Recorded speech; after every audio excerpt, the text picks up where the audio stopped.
தனியார் பள்ளிக்கூடங்கள் திறப்பதற்குண்டான மனுக்கள் கல்வித்துறையில் அளிக்கப்பட்டு நீண்ட நாட்களாக கிடப்பில் போடப்பட்டு கிடந்தது.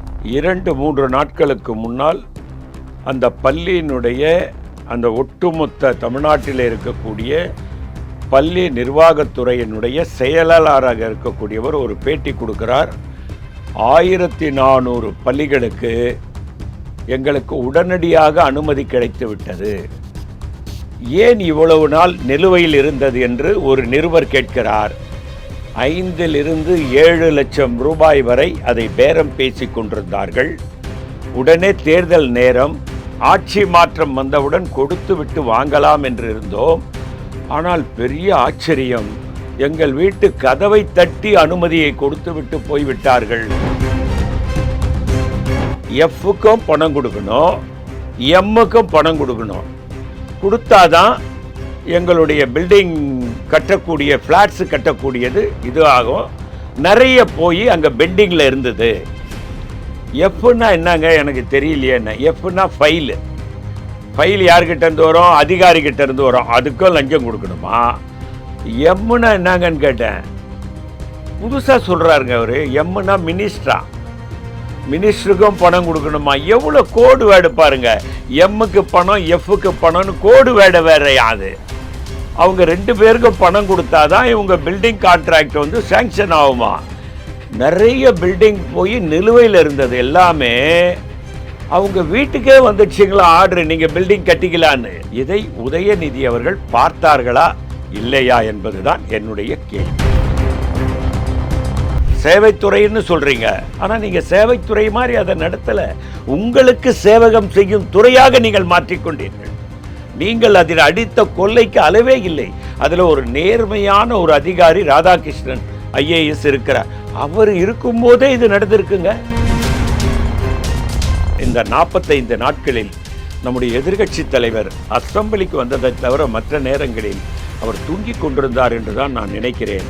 காரணம், இன்றைய ஆட்சி ஊழல் இல்லாத நிர்வாக ஆட்சி நடந்து கொண்டிருக்கிறது. எங்கே ஊழல் என்றாலும் இப்பொழுது நீங்கள் ஒரு புது சட்டம் போட்டிருக்காங்க. ஏதாவது ஊழல் தொடர்ந்து நடந்து கொண்டிருந்தால், லஞ்ச லாவண்யம் அந்த அதிகாரியின் மீது தொடர்ந்து 3 முறை வந்தால், எப்பொழுதும் ஆட்சி அதிகாரம், எப்பொழுதும் பதவியிலே இருக்க வேண்டும். பதவி இல்லாமல் அவர்களால் இருக்க முடியாது.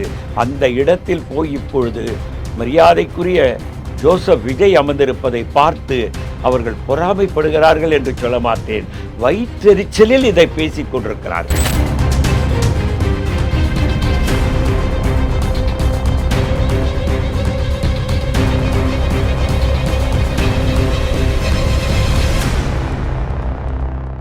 ரியல் ஒன் உறவுகளே, நடுநிலையோடு பொறுப்புடன் செய்திகளை வழங்கி பல லட்சக்கணக்கான மக்களின் நம்பிக்கையை பெற்ற நமது சேனலின் வளர்ச்சிக்கு உங்கள் ஆதரவு தேவை. இந்த ஊடக பயணம் தொடர்ந்து வலுப்பெற திரையில் தெரியும் QR கோட் ஸ்கேன் செய்தோ அல்லது டிஸ்கிரிப்ஷனில் உள்ள வங்கி விவரங்கள் மூலம் உங்களால் முடிந்த அளவு சப்போர்ட் செய்யுங்கள். உங்கள் ஒவ்வொரு ஆதரவும் நமது குரலை இன்னும் பல லட்சம் பேரிடம் கொண்டு செல்ல உதவும். ரியல் ஒன் நேயர்களுக்கு வணக்கம். இன்று நம்மளுடைய நேர்காணலுக்கு காங்கிரஸ் கட்சியை சேர்ந்த திரு பொன் கிருஷ்ணமூர்த்தி அவர்கள் இணைஞ்சிருக்காங்க. சார் வணக்கம்.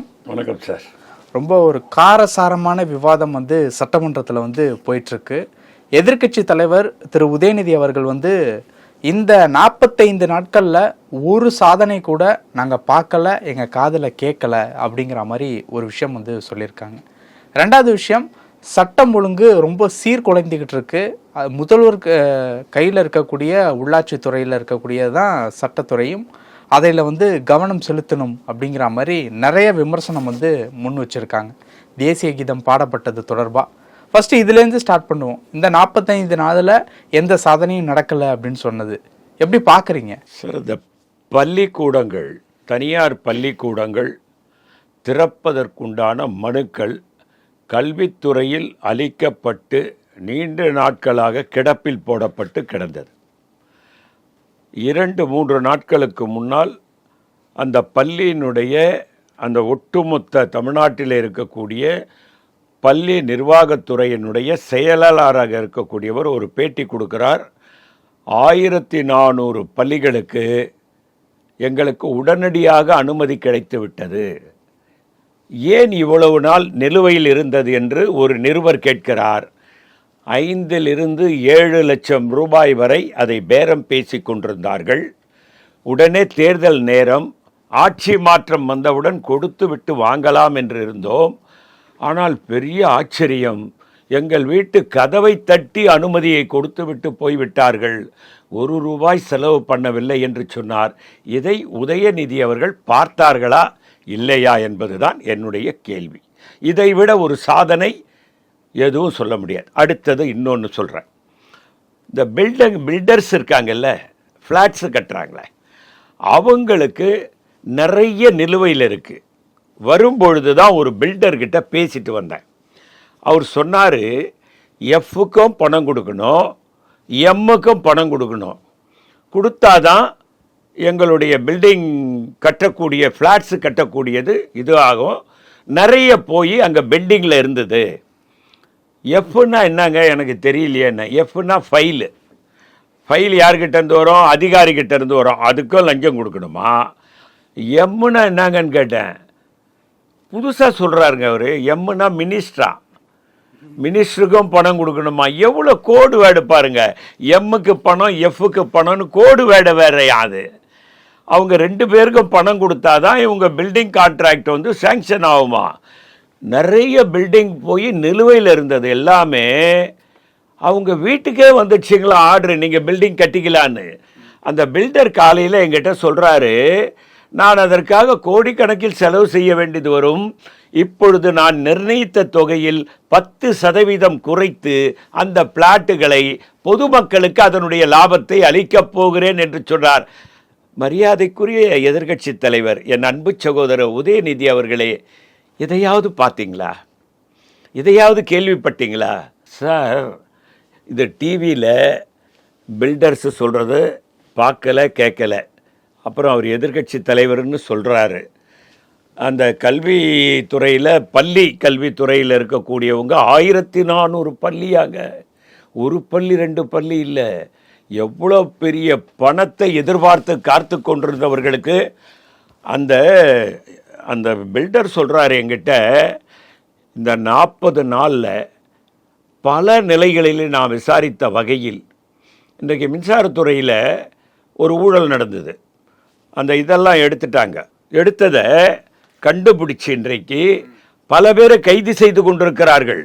அதில் என்ன இருந்ததுன்னா, எல்லாமே கான்ட்ராக்டு, ஒயர் கான்ட்ராக்ட், அந்த கேபிள் கான்ட்ராக்ட், இந்த பெருசாக அந்த இது போடுவாங்களே, இந்த போஸ்ட்டு போடுவாங்களே அந்த கான்ட்ராக்ட், எல்லாமே அதுக்குள்ளே இருக்காங்க, அந்த டெஸ்க்குள்ளே இருக்கான். எல்லாமே மாயமாக மறைஞ்சி போச்சு. இதை படிங்க. மின்துறை, போக்குவரத்து துறை ஆகிய சேவைத்துறை, இது லாப நஷ்டம் பார்க்கக்கூடாது, கடன் அதிகரித்துள்ள என கூறுவது தவறு. மின்துறை, போக்குவரத்து துறை, சேவைத்துறைன்னு சொல்கிறாரு. ஒத்துக்கிறேன். 2லையுமே பணம் வாங்கிக்கிட்டு தானே பஸ்ஸில் போகிறாங்க. மின்சாரத்துறைக்கு நீங்கள் பணம் வாங்கலையா? மின்சாரத்துக்கு யூனிட்டுக்கு நீங்கள் வந்து தானே அதிகமாக ஏற்றுனீங்க.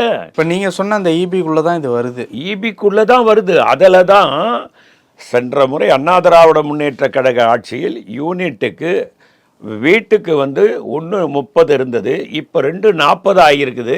திராவிட முன்னேற்ற கழக ஆட்சியில் தான் அது ஏறிச்சு. கம்பெனிகளுக்கு கன்சியூமர் இதுக்கு வந்து நீங்கள் வந்து 10 ரூபாயிலிருந்து 9 ரூபாய் 8 ரூபாயில் தான் இருந்தது.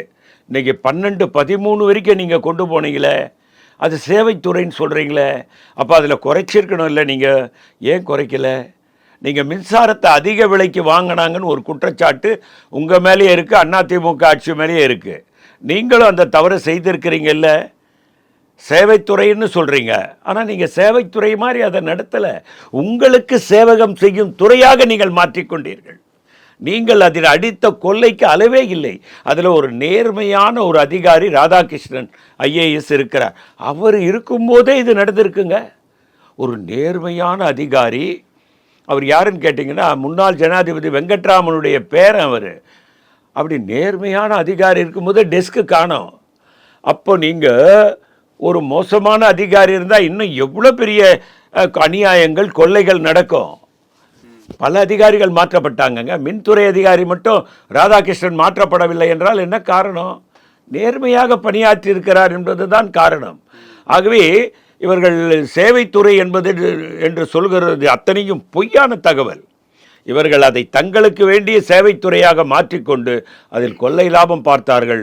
மின்சாரத்துறையிலே மிக அதிகமான விலைக்கு காற்றாலை மின்சாரங்க, அதை இந்த விலையை நிர்ணயம் செய்து வாங்கணும், கொடுப்பதற்கு இங்கே தயாராக இருக்காங்க. இதை வாங்காமல் வெளி மாநிலங்களிலிருந்து அதை விட அதிகமான பணத்தை கொடுத்து வாங்கிய வரலாறு இருக்கு. சார், இப்போ இந்த இடத்துல ஒரு விஷயம் உதயநிதி அவர்கள் சொல்கிறாங்க, அறநிலைத்துறையின் அசையா சொத்துக்களின் வருவாய் அதன் புனிதமான நோக்கத்திற்கு மட்டுமே பயன்படுத்தப்படும் என்று ஆளுநர் உரையில் இடம்பெற்றிருந்தது. இந்த கருத்தை பார்க்கும்போது அறநிலைத்துறையே இருக்கக்கூடாது என்கின்ற சொல்கிற அளவிற்கு பாஜகவின் குரலாகத்தான் தாவேக அரசும் இருக்கிறதா என்ற சந்தேகம் எங்களுக்கு வருகிறது. அதாவதுங்க, தமிழகத்தில் அறநிலைத்துறை என்ற ஒரு துறையை மாற்றவே முடியாது. பாஜகவில் இருப்பவர்கள் சில பேர் அறநிலைத்துறை இருக்கக்கூடாது, கோயில்கள் அது தனியாரிடம் ஒப்படைக்க வேண்டும், அது காலம் காலமாக இருந்தவர்களிடம் ஒப்படைக்க வேண்டும் என்றார். அறநிலைத்துறை எப்பொழுது உருவாக்கப்பட்டது என்றால் அது நீதி கட்சி ஆட்சியிலே உருவாக்கப்பட்டது. காங்கிரஸ் ஆட்சி காலத்திலே அது விரிவாக்கப்பட்ட போது பக்தோச்சலம் அவர்கள் அறநிலைத்துறையை தன் கையில் வைத்திருக்கும் போது அறநிலைத்துறை வருமானம் அந்த கோயிலுக்கு போக, இந்த கோயிலுடைய நிர்வாக செலவு, மற்ற செலவு, அந்த கோயில் புனரமைப்பு இவைகளெல்லாம் முடிந்த பிறகு அதில் மீதி தொகையை கல்விக்காக செலவழித்தார். காமராஜனுடைய ஆட்சியிலே அதுதான் நடைமுறையில் இருந்தது. அது இன்று வரை தொடர்கிறது. அதையெல்லாம் மாற்ற முடியாது. பிஜேபியில் இருக்கக்கூடிய ஒரு சிலர் தான் அதை குரல் கொடுத்தார்கள். இப்பொழுது அந்த குரல் அடங்கிவிட்டது. ஆகவே பிஜேபியினுடைய குரலாக இந்த அரசு இருக்கிறது என்று சொல்வது, இவங்க தான் பிஜேபி பக்கம் இப்போ போயிட்டு இருக்காங்க. சட்டமன்றத்தில் பிஜேபியினுடைய குரலை ஒலிப்பதே திராவிட முன்னேற்ற கழகம்தான். மரியாதைக்குரிய ஜோசப் விஜயனுடைய அரசாங்கம் பிஜேபியினுடைய குரலாக ஒலிக்கவே இல்லை. இப்போ இவ்வளவு விமர்சனங்கள் ஒரு 1.5 மாதம் கிட்ட வரும்போதே இவ்வளவு விமர்சனங்கள் அப்படிங்கிறத எப்படி பார்க்குறீங்க? அதாவதுங்க, எப்பொழுதுமே ஆட்சி அதிகாரத்தின் மீது பெரும் ஆசை கொண்டவர்கள் திராவிட முன்னேற்ற கழகங்கள். அதற்கு அடுத்த அதுக்கு ஏதாவது உதாரணம் சொல்ல முடியுமா? நிறைய. அதாவதுங்க, அவங்க விஜய் ஆட்சியை பிடித்து விடுவார் என்று நம்பவே இல்லை. யாருமே நம்பலை. நான் கூட நம்பலை. அதில் என்னத்துக்கு நம்ம மாற்று கருத்து? கொஞ்சம் மிகப்பெரிய விஷயம். ஆனால் இந்த 45 நாட்களில் நம்முடைய எதிர்க்கட்சி தலைவர் அசெம்பிளிக்கு வந்ததை தவிர மற்ற நேரங்களில் அவர் தூங்கி கொண்டிருந்தார் என்று தான் நான் நினைக்கிறேன். காரணம், இன்றைய ஆட்சி ஊழல் இல்லாத நிர்வாக ஆட்சி நடந்து கொண்டிருக்கிறது. எங்கே ஊழல் என்றாலும் இப்பொழுது நீங்கள் ஒரு புது சட்டம் போட்டிருக்காங்க. ஏதாவது ஊழல் தொடர்ந்து நடந்து கொண்டிருந்தால், லஞ்ச லாவண்யம் அந்த அதிகாரியின் மீது தொடர்ந்து 3 முறை வந்தால், முதல் முறை சஸ்பெண்ட் செய்யப்படுவார், 2வது முறை 3வது முறை செய்தால் டிஸ்மிஸ் செய்யப்படுவார், வீட்டுக்கே அனுப்புவார். உங்கள் ஆட்சியில் அது மாதிரிலாம் நீங்கள் கொண்டாடவே இல்லையே. இதெல்லாம் படிக்கிறதே இல்லையா? தினந்தோறும் மரியாதைக்குரிய எதிர்க்கட்சி தலைவர் உதயநிதி அவர்கள் பேப்பரை பார்க்குறாரா இல்லையா? பார்த்துட்டு அசெம்பிளியில் இதெல்லாம் பேசணும். அவர்கள் ஆட்சி அதிகாரத்தில் ஏன் இப்படி இருக்காங்கன்னா, தொடர்ந்து அவர்கள் அதிமுக ஆட்சியில் இருந்தாலும் திமுக ஆட்சியில் இருந்தாலும் 2 பேரும் ஒன்றாவே பல விஷயங்களில் அவங்க ஒன்றா இருந்திருக்காங்க. நீங்கள் பாருங்கள், எல்லாரும் சொன்னாங்க. முஸ்லீம் லீக் சொன்னாங்க, விடுதலை சிறுத்தை சொன்னாங்க, காங்கிரஸ் சொன்னோம், இடதுசாரிகள் சொன்னாங்க. மரியாதைக்குரிய நம்முடைய பாஷ்யம் இதில் போய் நம்முடைய உதயநிதி அவர்களும் சபரீசனும் அமர்ந்து கொண்டு நம்முடைய முன்னாள் முதல்வர் எடப்பாடியினுடைய மகனோடு டீல் பேசிக்கிட்டு இருந்தாங்க. இப்போ சபரீசன் ஃபோனில் ஸ்டாலின் பேசினாரெல்லாம் சொன்னாங்க. அவங்களுக்கு எப்படின்னா, எடப்பாடியை முதல்வராக்கியாவது நாம் ஆட்சி அதிகாரத்தை, அந்த கடிவாளத்தை நாம் கையில் வைத்திருக்க வேண்டும் என்று மட்டுமல்ல, அந்த ஆட்சி அதிகாரம் நம் கட்டுப்பாட்டில் தான் இருக்க வேண்டும் என்ற நிலை. எவ்வளவு பேராசை! இதற்கு ஒரு உதாரணம் இருக்கிறதா என்று நீங்கள் கேட்டீர்கள். அதற்கு ஒரு உதாரணம் என்னால் சொல்ல முடியும். மரியாதைக்குரிய புரட்சி தலைவர் எம்ஜிஆர் அவர்கள் உடல்நலம் சரியில்லாமல் அன்னை இந்திரா காந்தி அவர்கள் பார்த்துவிட்டு தனி விமானத்தை அரேஞ்ச் செய்து அமெரிக்கா வரைக்கும் ஒரு மருத்துவமனையே அந்த விமானமாக மாற்றி அனுப்பிய வரலாறை அதிமுக தோழர்கள் இன்று வரை மறந்திருக்க மாட்டார்கள். அப்படி அனுப்பித்தான் அவர் உயிரை இந்திரா காந்தியும் காங்கிரசும் காப்பாற்றி தந்தது. அப்பொழுது தேர்தல் நடந்தபோது டாக்டர் கலைஞர் ஒரு வரி சொன்னார்கள். அந்த வரி மிக வலிமையான வரி. உங்களுக்கு எல்லாம் தெரிஞ்சிருக்கோம். மக்களே மக்களே, என்னுடைய நண்பர் அமெரிக்கா ஆஸ்பத்திரியில் இருக்கிறார். அவர் வரும் வரை திராவிட முன்னேற்ற கழகத்திற்கு வாக்களியுங்கள், என்னை முதல்வராக்குங்கள். அவர் திரும்பி வந்தவுடன் அவரை இந்த நாற்காலியில், முதலமைச்சர் நாற்காலியில் அமர வைத்துவிட்டு நான் விலகிக் கொள்கிறேன். இதை விட உதாரணம் வேணுமா? அப்ப நட்பு மேல எந்த அளவுக்கு ஒரு மரியாதையா இருந்திருக்காருங்கிறது இப்ப நீங்க சொல்றப்போ புரியுது. இது நட்பு இல்லைங்க. இது எங்க அவர் முதல்வராக இருந்துகிட்டு அமெரிக்காவுக்கு போறாரு, தேர்தல் வருது. இல்ல இப்ப அவர் வந்திருந்தா கொடுத்திருப்பாரு தானே கொடுக்கிறேன்னு சொல்ற அளவுக்கு பதவி ஆசை. எனக்கு நீங்க ஓட்டு போடுங்க, என் நண்பர் வருவாரு. ஏங்க எப்படி எம்ஜிஆர் வெளியேற்றப்பட்டார் எல்லாருக்கும் தெரியும். கணக்கு கேட்டாரு, கணக்கில் வரைமுறை இருக்கு. நீங்க எப்படி அவரை அனுப்பின முறை சரியான முறையா? அவருடைய ஆட்களை எப்படிப்பட்ட தாக்குதல்கள் அவர் மீது நடந்தது? எஸ்எஸ்ஆர் அவரை ஆதரிக்கிறார் என்பதற்காக அந்த செயற்குழு கூட்டத்திலே எஸ்எஸ்ஆர் பத்திரமாக வீடு போய் சேர வேண்டும் என்று பேசியவுடன் கீழே இறங்கிய எஸ்எஸ்ஆர் தாக்கப்பட்டு மருத்துவமனையில் அனுமதிக்கப்பட்ட வரலாறுலாம் இருக்குது. எம்ஜிஆருக்கு மிகப்பெரிய கசப்பான அனுபவம். அவர் ஆஸ்பத்திரியிலேருந்து வந்த உடனே அப்படி கூட கேட்கலாமாங்க. அவர் அதிமுக அவங்க இயக்கம் போட்டி போடுது, நீங்கள் திமுக உங்கள் இயக்கம் போட்டி போடுது. எனக்கு வாக்கு போடுங்க, எம்ஜிஆர் வர வரைக்கும் நான் முதல்வராக இருக்கிறேன்னா எவ்வளோ பெரிய பதவி ஆசை. உதாரணம் கேட்டிங்கல்ல, இதுதான் உதாரணம். எப்பொழுதும் ஆட்சி அதிகாரம், எப்பொழுதும் பதவியிலே இருக்க வேண்டும். பதவி இல்லாமல் அவர்களால் இருக்க முடியாது. அந்த இடத்தில் போய் இப்பொழுது மரியாதைக்குரிய ஜோசப் விஜய் அமர்ந்திருப்பதை பார்த்து அவர்கள் பொறாமைப்படுகிறார்கள் என்று சொல்ல மாட்டேன், வயிற்றெரிச்சலில் இதை பேசிக் கொண்டிருக்கிறார்கள். இதுதான் என்னுடைய கருத்து. பல விஷயங்கள் பேசணும். நேரத்திற்கு நன்றி சார். வணக்கம் சார். தேங்க்யூ. உங்கள் பிசினஸ் இன்னும் அதிக மக்களை சென்றடைய வேண்டுமா? இன்றைய டிஜிட்டல் உலகில் சரியான ப்ரமோஷன் தான் வெற்றியின் முதல் படி. தமிழகம் முழுவதும் பல லட்சக்கணக்கான பார்வையாளர்களை தினமும் சென்றடையும் ரியல் ஒன் யூடியூப் சேனல்களில் உங்கள் பிசினஸ் இனி எல்லோரும் அறியட்டும். குறைந்த செலவில் அதிக ரீச். உங்கள் பிராண்டுக்கு நம்பிக்கையும் வளர்ச்சியும் சேர்க்க இன்றே எங்களை தொடர்பு கொள்ளுங்கள். 9280087164.